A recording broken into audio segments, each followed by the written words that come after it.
Welcome, dear learners. Today's session is on classroom management, in which I will deal with many terms that will bring effectiveness in classroom teaching. This video is mainly for those who are in teaching profession. The terms used in this video will definitely widen their knowledge and make them sound, especially to those who live in remote areas. So without further ado, let's come to the point. There are many terms which are associated with classroom management. After knowing these terms, the teacher will definitely become confident. Come to the first one, metacognitive domain. It means knowing one's own thoughts or ideas. When we know our own thoughts and ideas, we call it metacognitive domain. Next one is catechism. It is to teach orally or by asking questions and eliciting answers frequently to keep the class attentive throughout the period. Here the teacher asks questions frequently and elicits answers too, just to know whether the children have comprehended. Come to JAM activities. It stands for just a minute activity. It is usually done to break the monotony and drudgery in the class. I'll give you one or two examples. We may implement palindromic words. For example, look at this word, Nitin. N-I-T-I-N from the beginning and N-I-T-I-N from the back also. Such words are called palindromic words. We may implement it within a minute. Then come to anagram or anagrams. One example, P-80 PAT, we give it to the students. And using these letters, they make one or more, they make more than 2, 3, many words. Here, one, T-A-P tap. So this is called an anagram. The teacher can implement many such small games within a minute. The teaching learning process will become very interesting. Then come to autodidactic. What does it mean? It means self-education. It means self-learning or self-study. When we learn something on our own, it is called autodidactic learning. And here there's no guidance from anybody. The next term is pedagogy. It is a set of practices for teaching. In fact, it is a kind of method of teaching, pedagogy.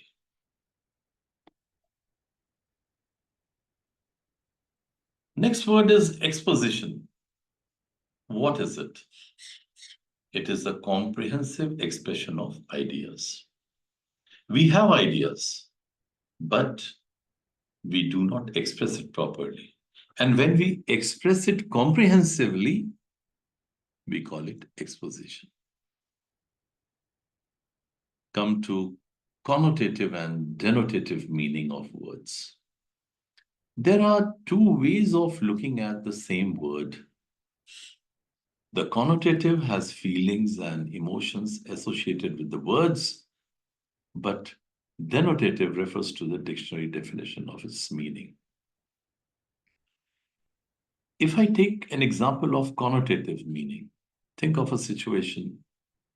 What is the difference between a house and home?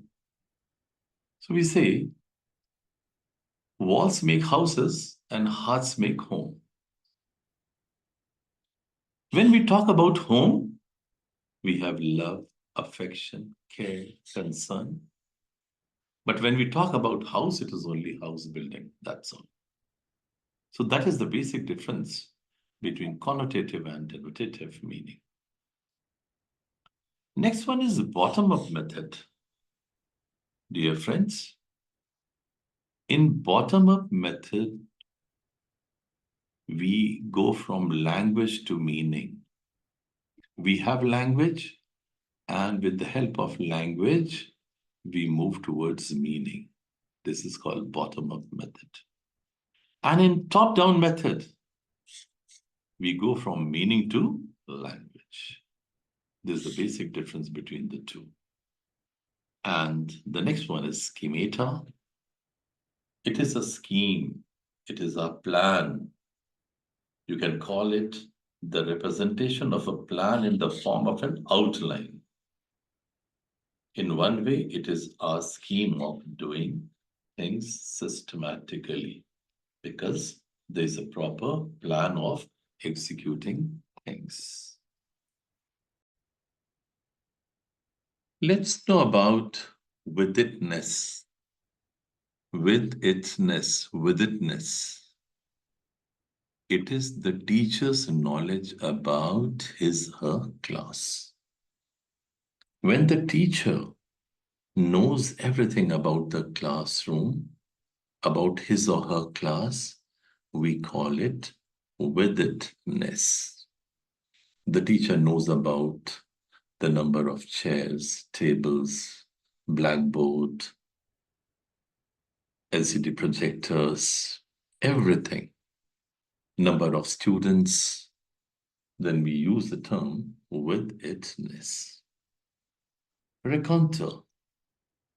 Raconteur means an expert storyteller who can tell anecdotes in a skillful and amusing way. He can tell the story or anecdotes in a very convincing way, and he can easily make the listeners understand well. And we use the term raconteur. There is chunking. We are familiar with the term chunk or chunks. It's all related to that only. It's a way of remembering information by converting it into small groups or chunks. We convert the content into small deliverables or small chunks or small content or small groups. And it is also called a mnemonic device. It improves our memory. It's called mnemonic device, and it improves our memory. It also becomes easier for us to understand the content very well because we learn them, we understand them in small parts. So it is a way of remembering information by converting it into small groups or chunks.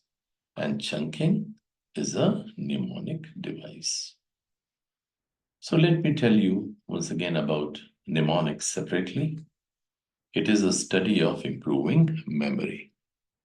There are some children, they say that they study a lot, but they are not able to remember. They are not able to assimilate.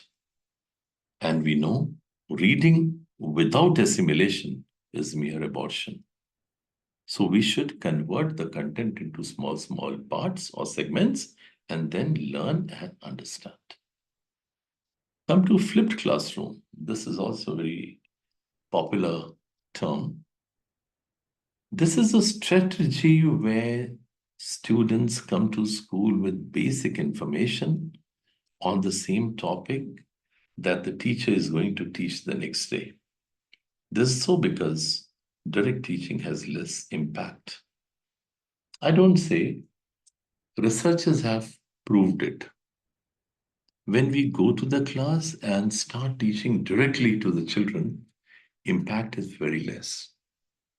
For example, a teacher has decided to teach about the First World War next day.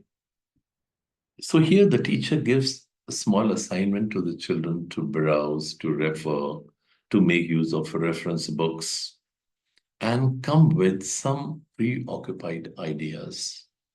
In that situation, it becomes easier for the teachers to convey the content very nicely in a very understandable way. This is called flipped classroom concept.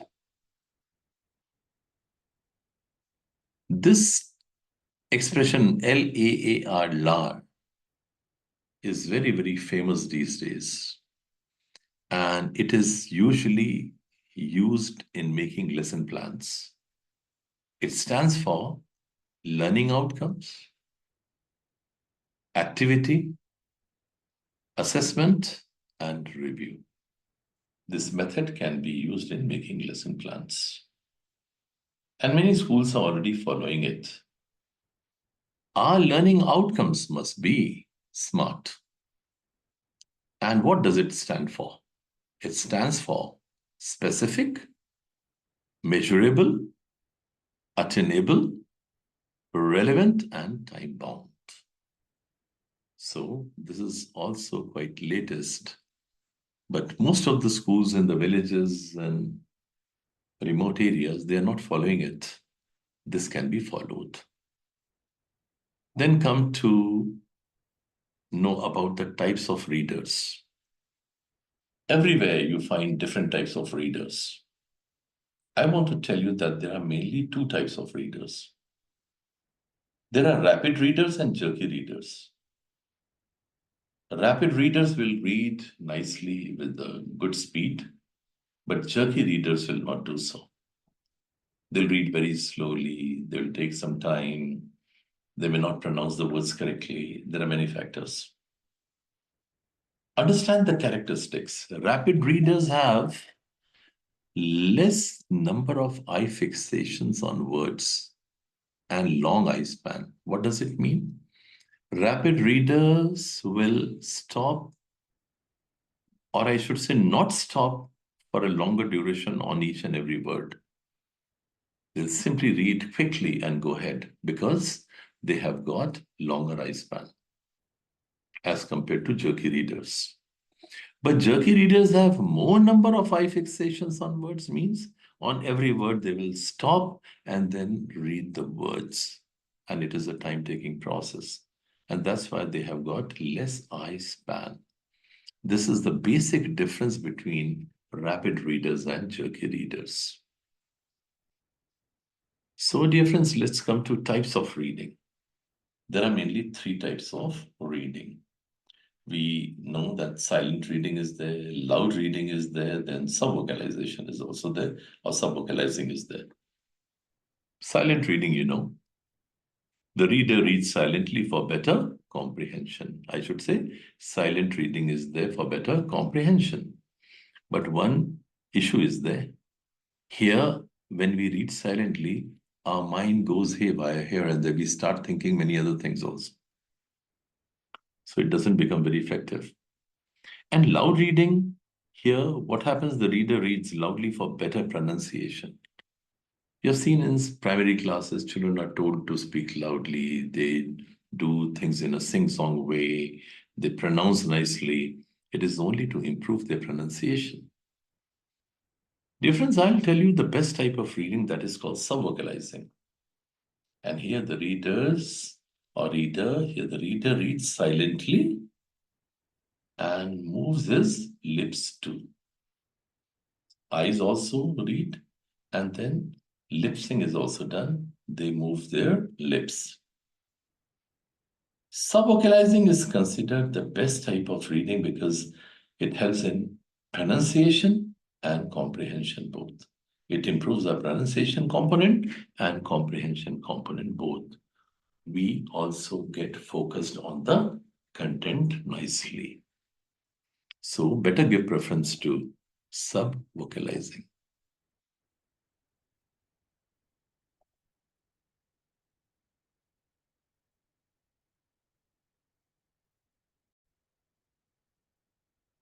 I will now take up a term, regression.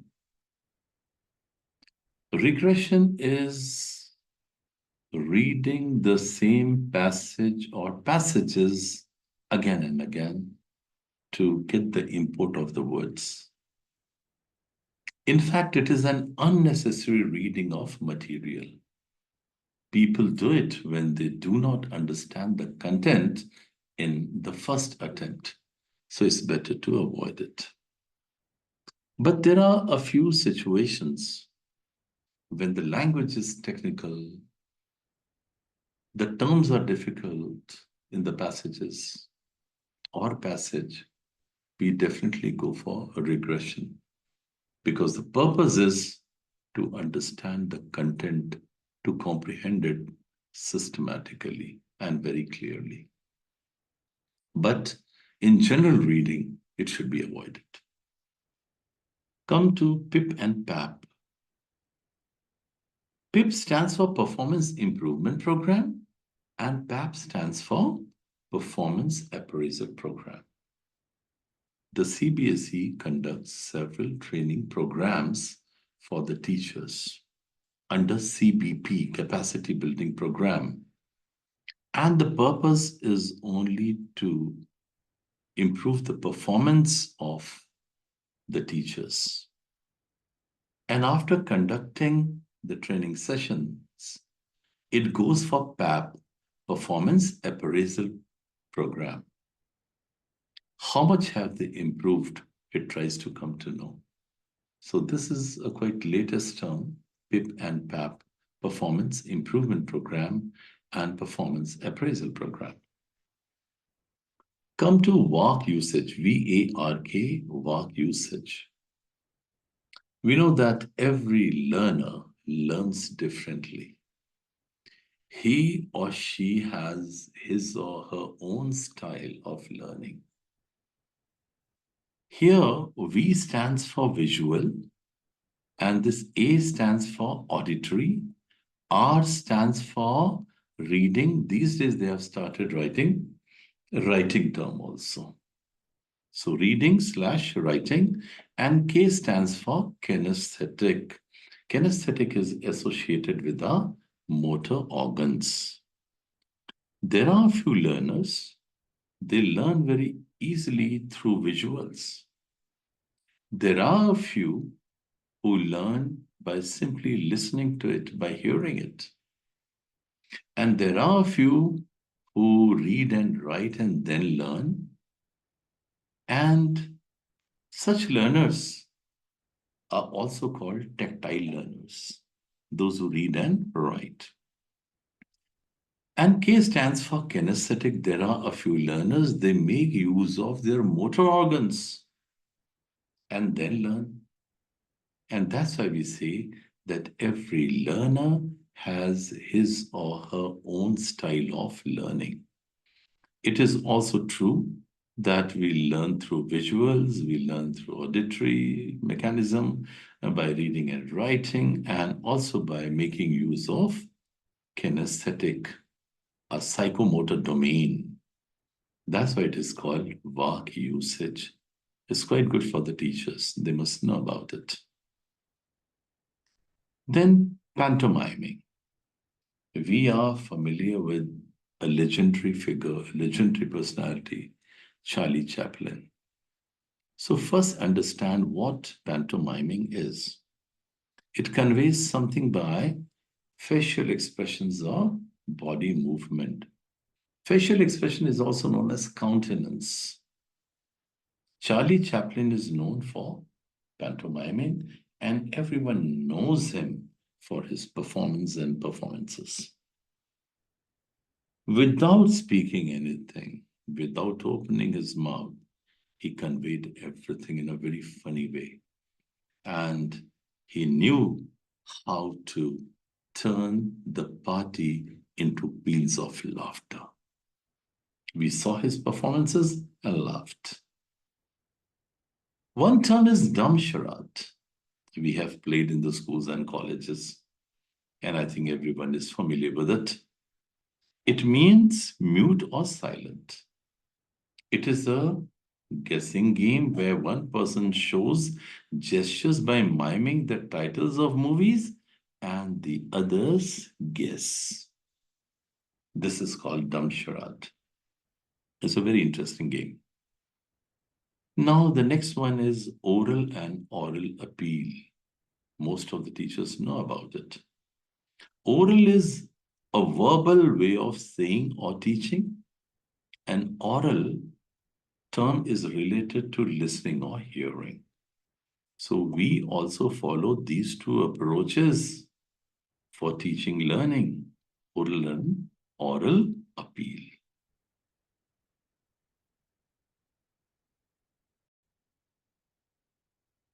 Let's know about the three domains of Bloom's taxonomy. Bloom's taxonomy comprises three learning domains. They are cognitive, affective, and psychomotor domains. Psychomotor is also called kinesthetic. And each domain corresponds to different levels of learning. Let's go for cognitive. It deals with the head or intellectual side of learning. Think of a situation. Let's keep our finger on a head. So what happens here? We think, we forget, we realize, we remember, we analyze, we interpret. And so all these things come under cognitive domain. Come to affective domain. It deals with the heart, feelings, interest, attitude, and values related to learning or relating to learning. The other is psychomotor or kinesthetic. It deals with the motor organs and their actions. Let's know about the 3 C's of classroom management. It's really very important. We know that there are mainly 3 C's of classroom management, and they are content management, conduct management, and covenant management. Come to content management. And this is associated with the content of the lessons or chapters. This is also related to the lesson plans that we make, delivery, retrieval, governance, and overall management of information. This is called content management.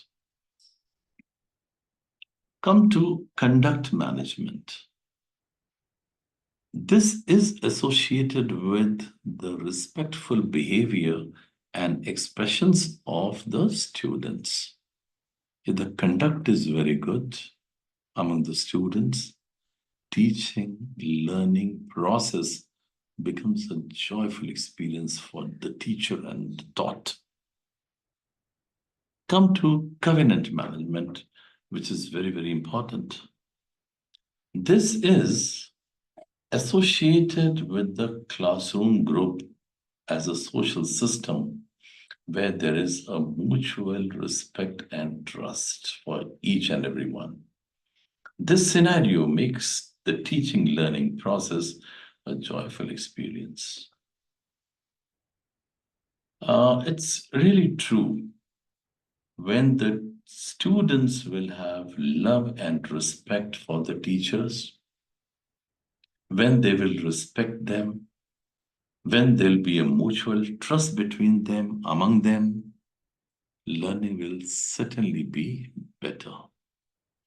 So for a teacher, it's really important to take care of content management, conduct management, and covenant management. Let's know about semantic gradients. Yeah. What are semantic gradients? Try to understand. Semantic gradients are related to the knowledge of related words. Maybe from easy to difficult or difficult to easy. One example is there. For example, big. So the bigger word is huge. And then we have enormous. Then we have gigantic. then we have mammoth, and then gargantuan. It is in a continuum or sequence. In this way, we can enrich our vocabulary. So semantic gradients are really very important to enrich vocab. There's a term phoneme. It is the sound of unit. Everyone knows about it. It distinguishes one word from the other. Just understand it with an example.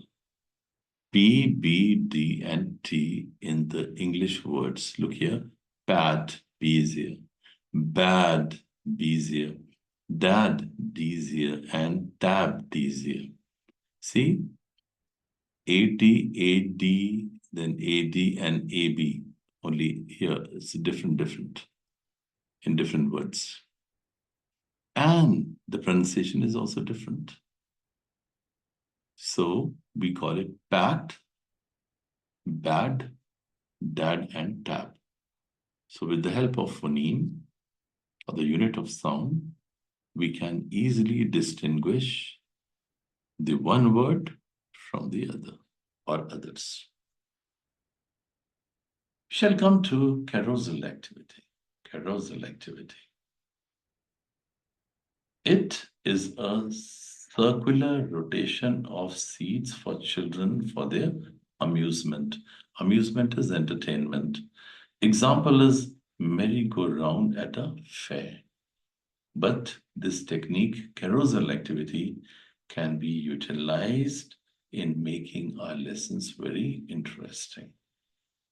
Based on carousel activity, we can design our lessons and we can engage all the children very effectively. Teachers can think further.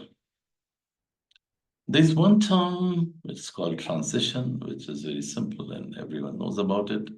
It is a gap between two activities. In the classrooms, or in the classroom, we perform many activities. So transition is nothing, only a gap between the two activities. It may be teaching or any other activity in the classroom. We shall know about intrinsic motivation. And this motivation is related to inner satisfaction. Like we do work and get immense satisfaction. Yeah, I have done it. But there is another term, extrinsic motivation. It is for getting rewards or for escaping from punishment. There are some people who have extrinsic motivation. So they do work to get rewards, or they do work for escaping from punishment, which is not good. So I would appreciate intrinsic motivation, not extrinsic motivation. Lord Krishna has spoken in the Gita, action is thy duty, reward is not thy concern.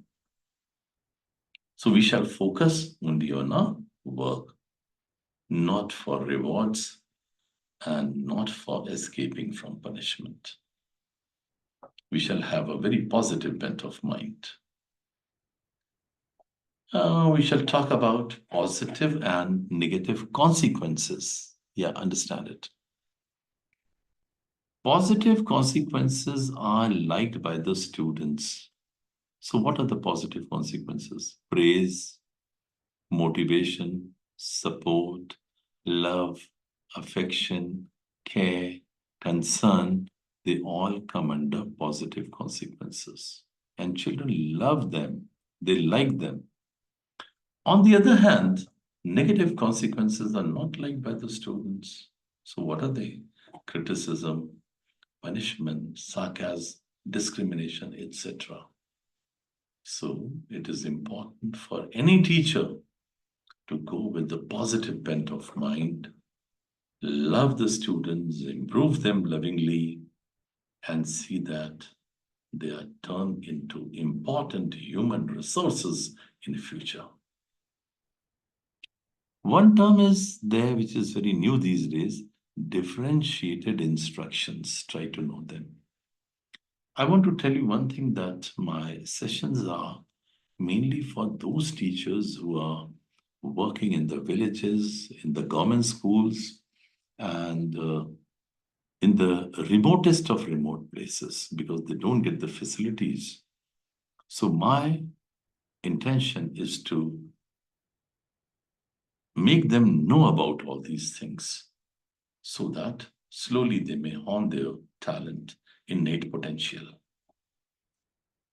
Differentiated instructions are the tailored instructions to the needs of the individual to enhance learning individually. Every child learns differently. So we should try to understand how that particular child learns. Accordingly, we should design our lesson plan and we should teach them to come up to their expectations. It is indeed a challenging task for the teachers, but not impossible. Here, individual child is taken very good care, and the child will definitely improve because he or she is in constant touch with the teachers. Personalized learning. It is an educational approach to make the teaching learning process effective by taking care of each student's strength, needs, skills, and interests. Here, a lesson plan is given to each student based on what he or she knows and how she will learn the best. So these things are taken very good care under personalized learning. Every student has a separate lesson plan because every child learns differently. It is a big task, humongous task for the teachers to handle it. But in the end or later, definitely the child will improve.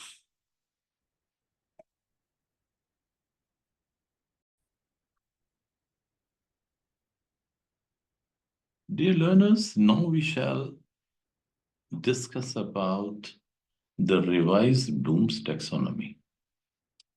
It has 6 levels of cognitive learning.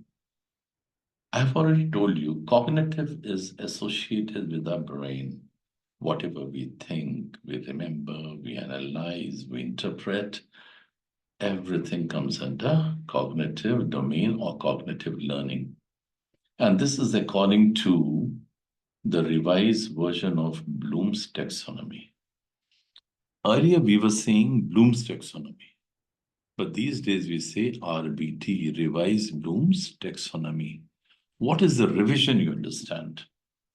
Earlier it was remember, understand, apply, analyze, evaluate, and create. But the latest one is remembering, understanding, applying, analyzing, evaluating, and creating. Each level is different. The 6 levels in the pyramid from the bottom to the top are remembering, understanding, applying, analyzing, evaluating, and creating. And the 6 levels of Bloom's cognitive learning are L1 to L3, means remembering, understanding, applying. It comes under LOTS. LOTS means low order thinking skill questions. Then analyzing, evaluating, and creating means L4, L5, L6, L4 to L6. This comes under HOTS, high order thinking skill questions. And Bloom's full name was Benjamin Bloom. I want to tell you one thing, that this is used. Bloom's taxonomy, RBT, revised Bloom's taxonomy, is used to make question papers. And for each category, like L1, there are some prescribed verbs. Using them or using those verbs, we frame questions. It is equally true for understanding, applying, analyzing, evaluating, and creating. One change has come. Mods in between these two, mods also we have, but mods will not be there now. We call it middle order thinking skill question. That is not there. So we have to focus on lots, L1 to L3, and then L4 to L6 HOTS. And his full name was Benjamin Bloom. Please Google for the prescribed verbs to make questions using those verbs. For example, you are making questions for remembering.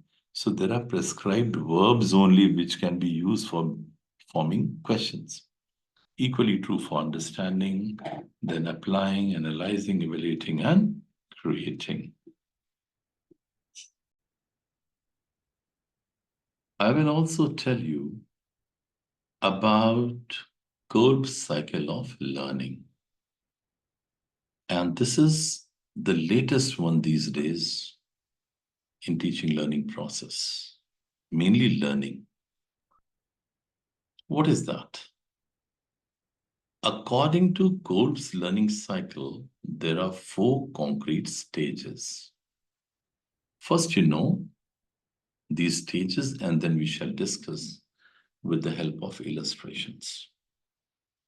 They are concrete experience, reflective observations, abstract conceptualization, and active experimentation.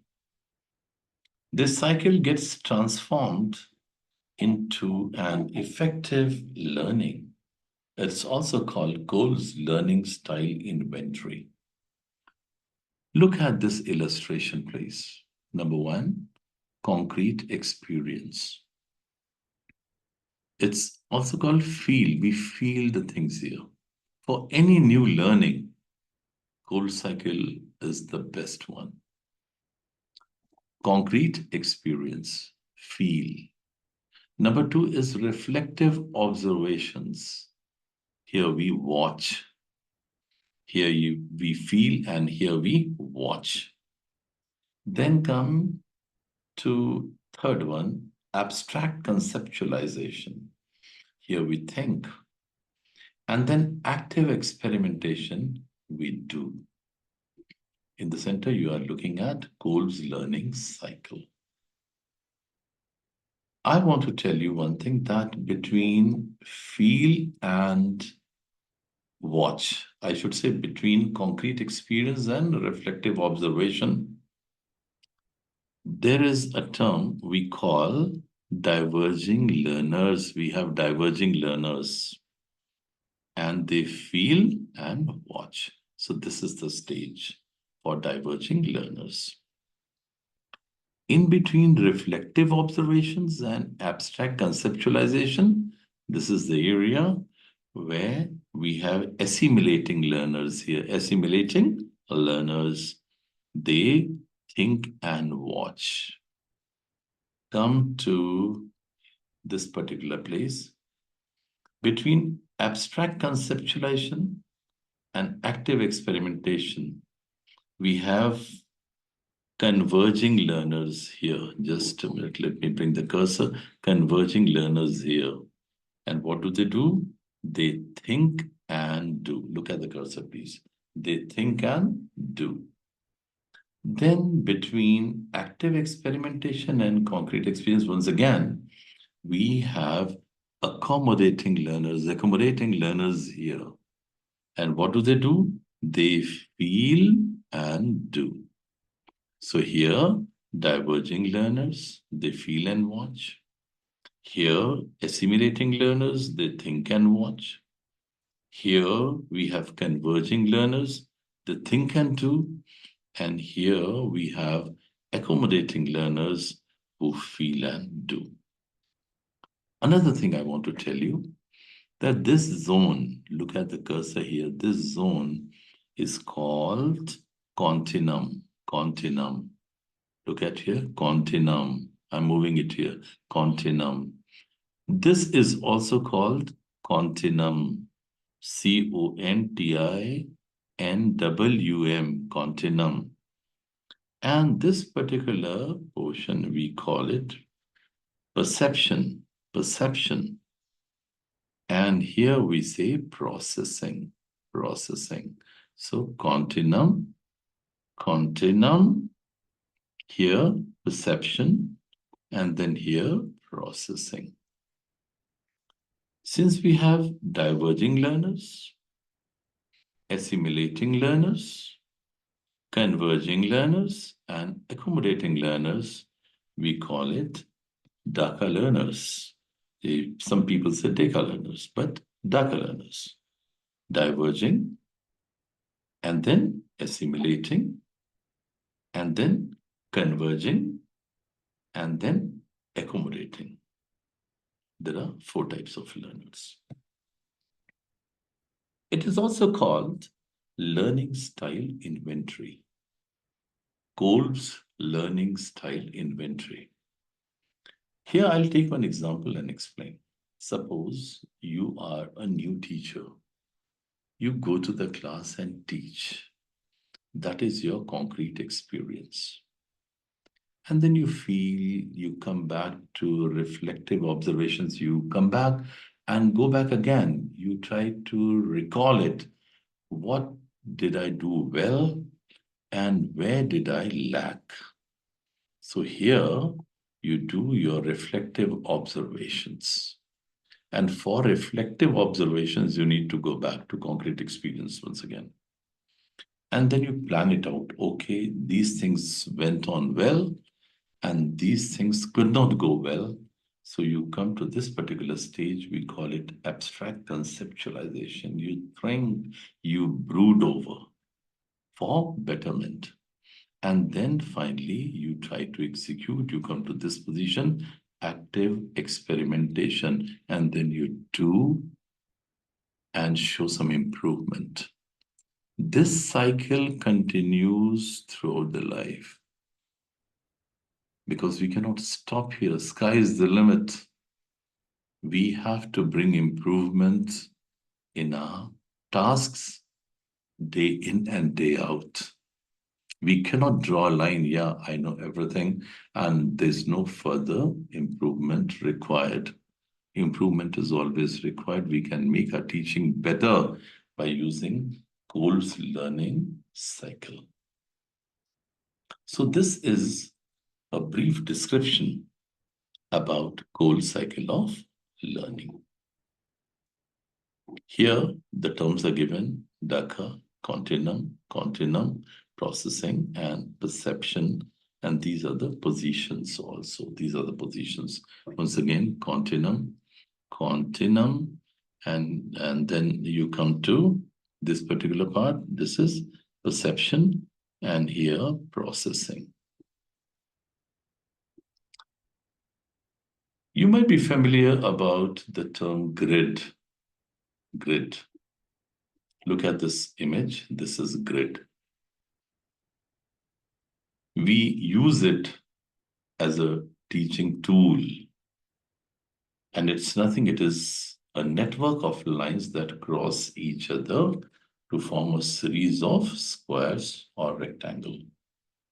And we give it or use it for some assignments or tasks. It is called grid. Next one is present consequences or operant conditioning. It's very, very important and interesting as well. This can be applied in making our teaching learning process better. Look at it. Pleasant consequences mostly make the behavior repeated in future. For example, you are in the school and one student has wished you, "Good morning, sir, good morning, ma'am." And you have responded very well, smilingly. This will encourage the child to repeat this action again. When you will come the next day, the child will wait and the child will come to you, "Good morning, sir, good morning, ma'am. The reason is you are also responding in a nice way. The child feels happy and gets motivated, and this behavior will get repeated. That's vice versa. Think of a situation: the child wished you and you gave him a frosty nose stare. You did not look at him. You didn't bother. That will also affect the child. Will not try to wish you again. In this situation, the behavior will not be repeated. It will be repeated in a way that will not wish you. That is also kind of repetition. I'll just give you examples or some example of dolphins.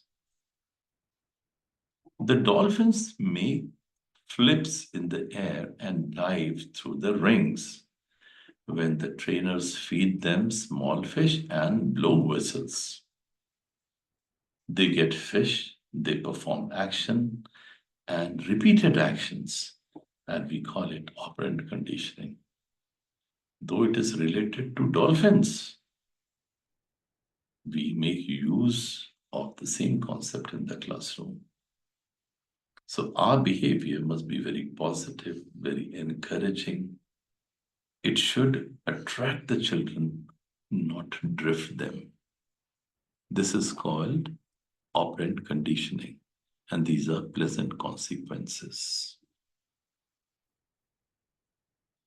What is the difference between authoritative and authoritarian? People often get confused. Authoritative is related to high involvement, and authoritarian is related to low involvement. There are some parents, they support the children a lot. I would say authoritative behavior because their involvement is very high to improve the performance of the child or children. And authoritarian is related to low involvement.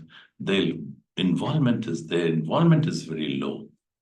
So the progress is also very less. So this is the basic difference between authoritative and authoritarian.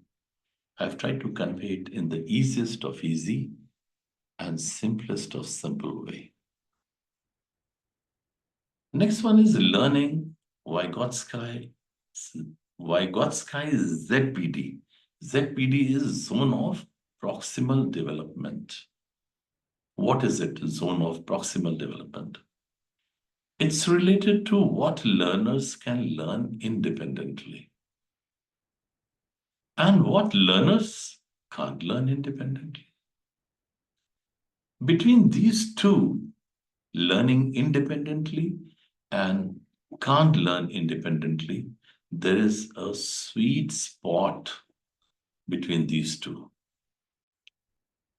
And where we say that we give a little guidance to the learners, where learners can learn with some guidance, the learning becomes better, and it is called Vygotsky's ZPD, zone of proximal development. In a very easy way, you understand, some learners can learn independently, but there are a few learners who can't learn independently. So this group can get a small push or some guidance, so they will also start performing very well. I talked about a sweet spot. This lies between the learners who can learn independently and the learners who can't learn independently. Why do we call it a sweet spot? Because here the learner gets some guidance, motivation, and teaching from the teacher. PBL Maastricht's 7-jump process. We know that PBL stands for problem-based learning. It makes our abilities razor sharp.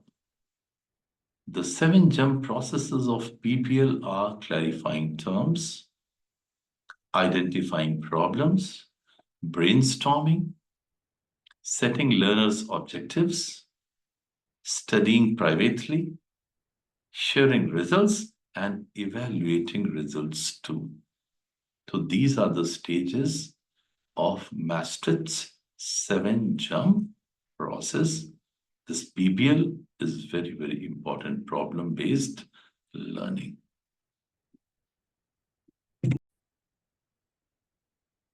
Let's know about the teaching style. Dear friends, it's quite evident that each teacher has his or her own teaching style. And so it is good because each teacher has an innate talent to express things. But it must be conversational and not an authoritarian monologue. Then it is fine. The teacher must take care of the cultural aspects such as communicative aspects. Cultural means here communicative aspects. Literary means aesthetic sensibilities, aesthetic aspects. And cultural means sociological needs of the children. If these three things are taken care of, it's fine. Then come to rewards and the types. Rewards are always there to motivate children and others as well. Their types are social, activity, then token and material. So based on these, we go for rewards, using them and these areas. Possibility thinking, it means new possibilities for learning. We try to find out something new. We keep on adding. We go for a wide sweep of mind just to know many things. Amanuensis is also a word. It means employing someone to write from dictation or to copy a manuscript. It's usually done when a child is badly sick and so not able to write in the exam. In this situation, a writer is provided to the child under the amanuensis provision. You have seen in the board exam, the child is not able to write. Information is given to the concerned teacher or in charge, and the in charge tries to provide one student who can help the child to write the answers in the examination. It is called amanuensis.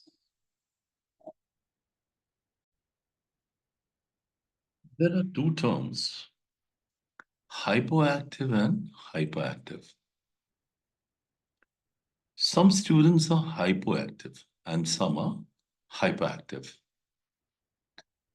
Hypoactive means underactive, and hyperactive means overactive. It's quite simple. You have to just know the meaning of these terms. There's another concept, blended learning or hybrid learning. This is also called hybrid learning. What is it? It is a blend of online and offline learning. There may be other components too, which are related to this type of learning. Blend means bringing something together. That is called blended learning, and we also call it hybrid learning. Let's know about graffiti. The word graffiti comes from the Greek word graphene, which means to write, draw, or scratch. It may be some good thoughts or slogans on the walls. But things can't be written here and there on the walls publicly without the consent of the concerned, because it's illegal and objectionable too. So please take care of these aspects. Know about eustress and de-stress.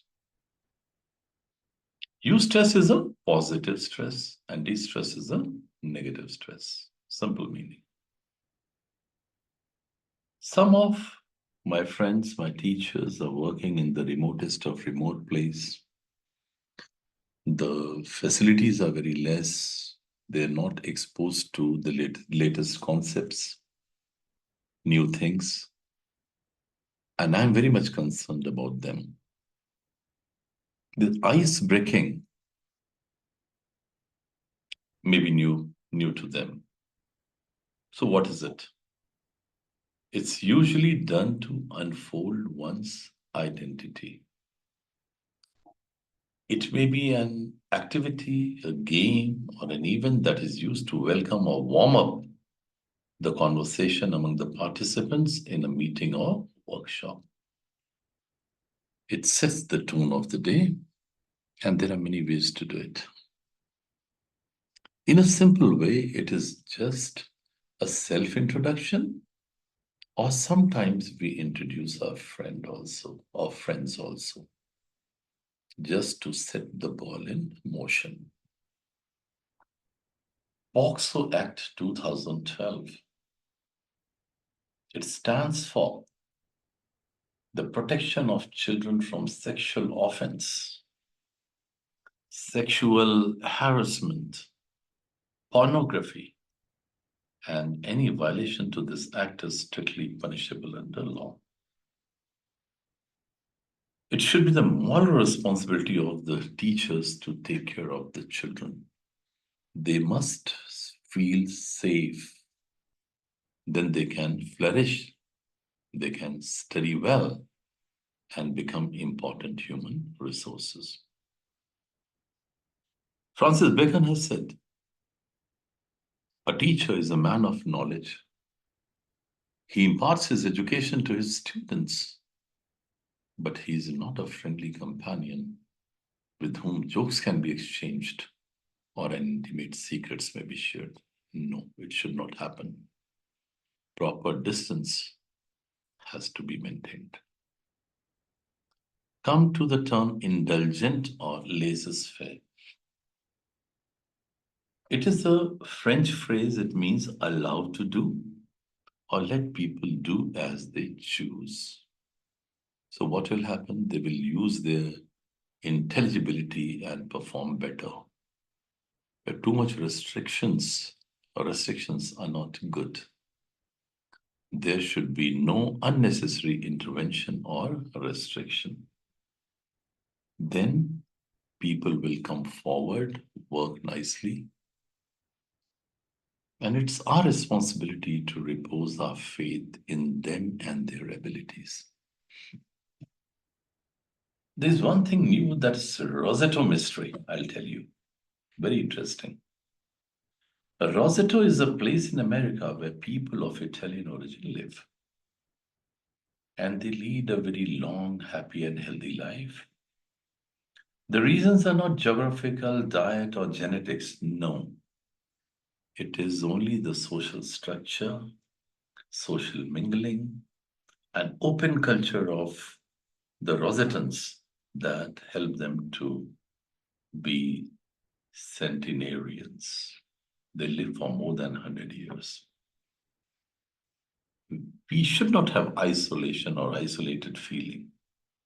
It's important for us to go for social gatherings, social mingling. We should share our feelings. We should hear others. And then our life becomes quite meaningful and it has all happiness. The lifespan will also increase.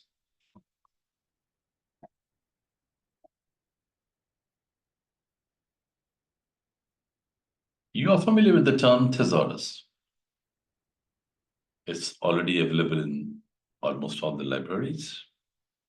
It's a book or an electronic resource that lists words in groups of synonyms and related concepts. We get the meaning of words in thesaurus. We should encourage the children to go to the library and get a thesaurus, turn the pages and know about it. Try to know about the types of questions that we ask in the class to confirm whether children have comprehended the matter.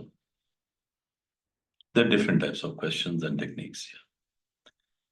We go for right, wrong to have a nod of confirmation. true, false, then matching, fill in the blanks. Inferential or local questions, what are they? The questions given at the back of the lesson or chapter. Lessons or chapters. Then we go for low order thinking skill questions and high order thinking skill questions. I've already talked about these terms in Bloom's taxonomy.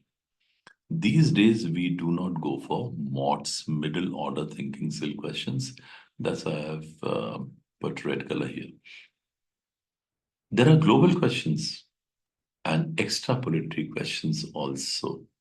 And these questions, global questions and extrapolatory questions, are for the bright students. What is the literal meaning of extrapolatory questions? The meaning is questions set beyond text. Such questions are handled by intelligent children only. SWOT analysis, what is it? It's a technique to identify the strengths, weaknesses, opportunities, and threats. And it happens during workshops, seminars, symposia, or conferences. It can be used for self-introspection and self-corrections too.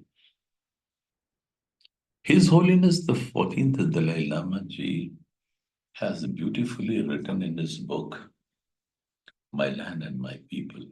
Hats off to that book and hats off to him.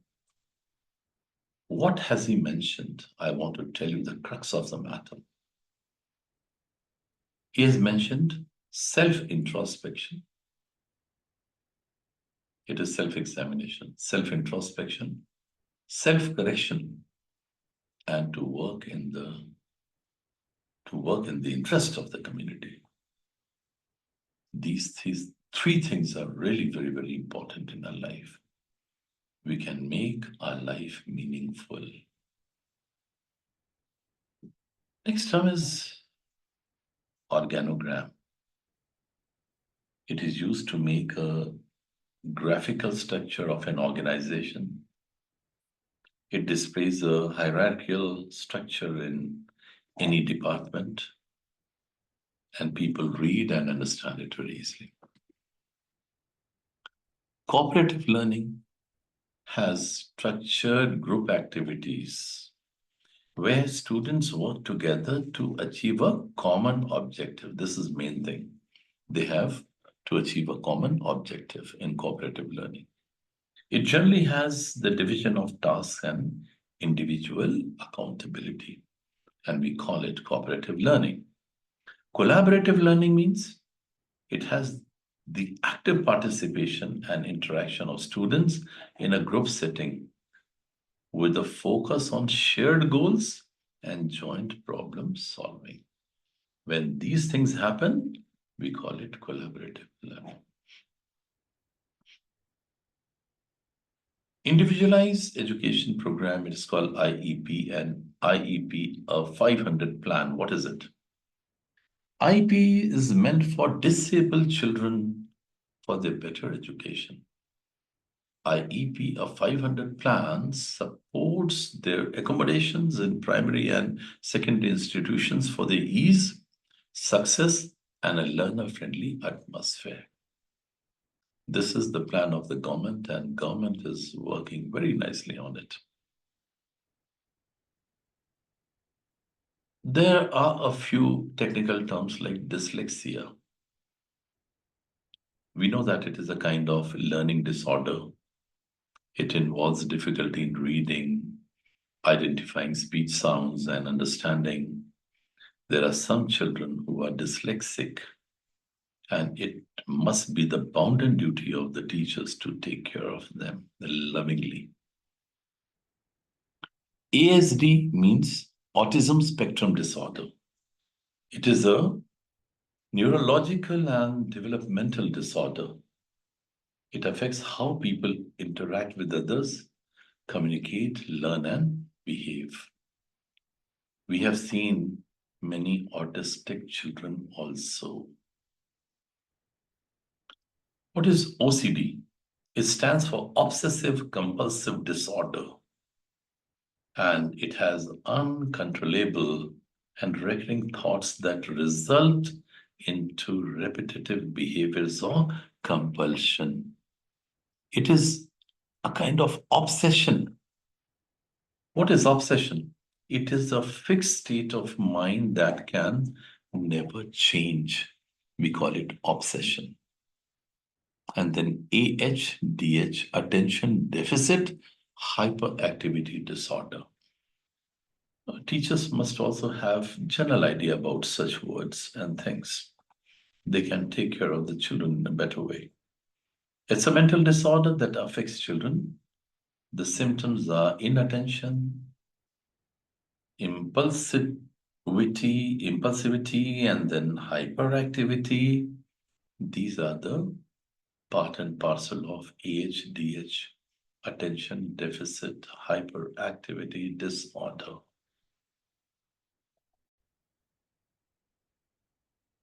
Friends, try to know a few more words related to classroom management and teaching also.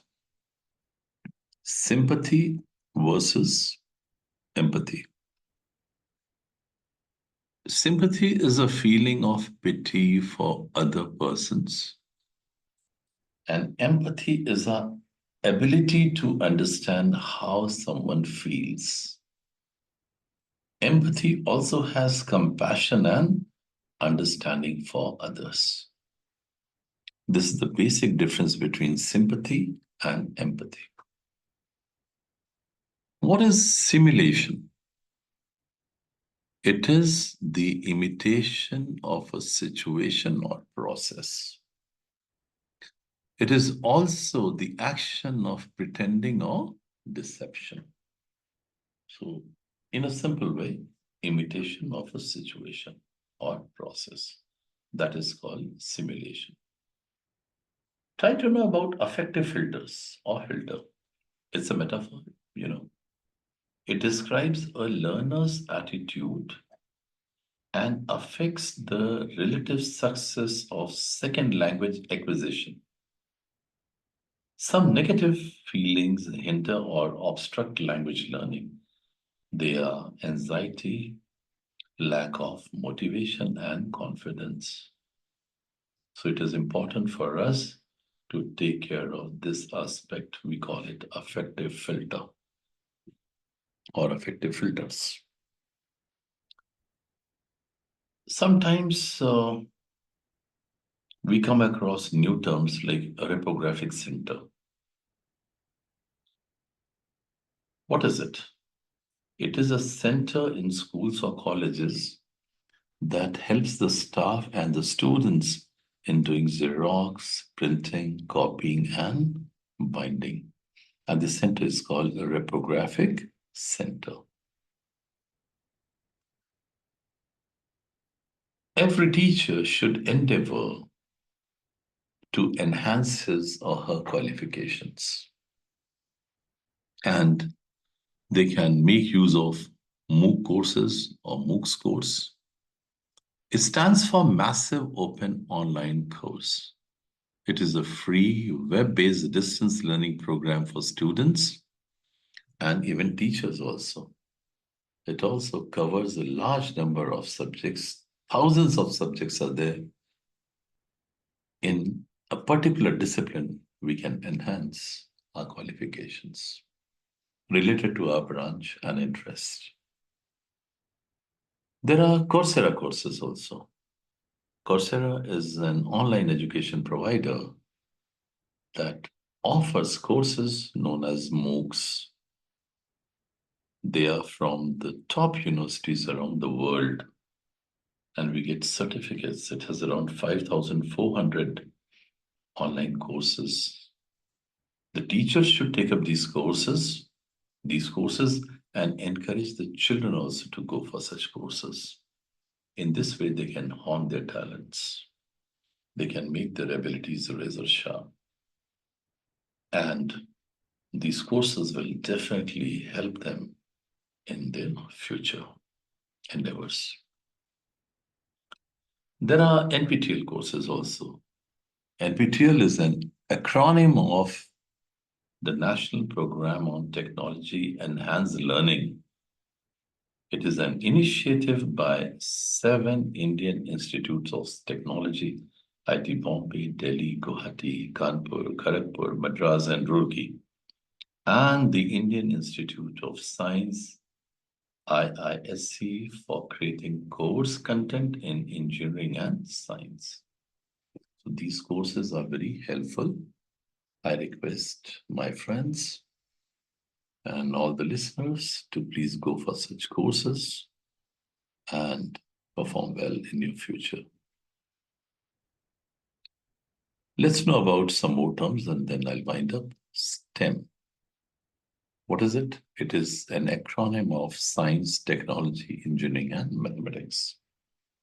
I'm simply familiarizing those friends who are in the remotest of remote place. Come to ATL Lab. It stands for Atal Tinkering Lab, and it was adopted by ISRO, Indian Space Research Organization. It provides activity-based learning in the identified schools across the country where young minds can give shapes to their ideas for solving societal problems. So it's important to have some basics or have some basic ideas about these terms. Reinforcement classes, yes, very important. They are conducted to bring quality among the children at all levels, looking at their academic performances. I've heard the term remedial teaching in the schools. No. The children who score from 0 to 50% require remedial classes, and from 51 to 75% require improvement classes, and from 76 to 100% require enrichment classes. In this way, all may be engaged in quality education. Weak children or slow learners require guidance and improvement. Equally true for the brightest of bright also. They also have to hone their innate talents and go ahead. They have to become better in their endeavors. And one term is Oedipus complexes. It's very, very important. In Oedipus complexes, what happens? The child gets attached to the parents of the opposite sex. We have to take care of this aspect also. He or she is envious towards the parents of the same sex. And this generally happens unconsciously because of fear or insecurity or attraction or some other reasons as well. So we cannot ignore this aspect also. We are human beings. It is important to understand the psychology of the child or children. Oedipus complexes. So these terms are very, very important. And I'm cocksure that this will definitely help you.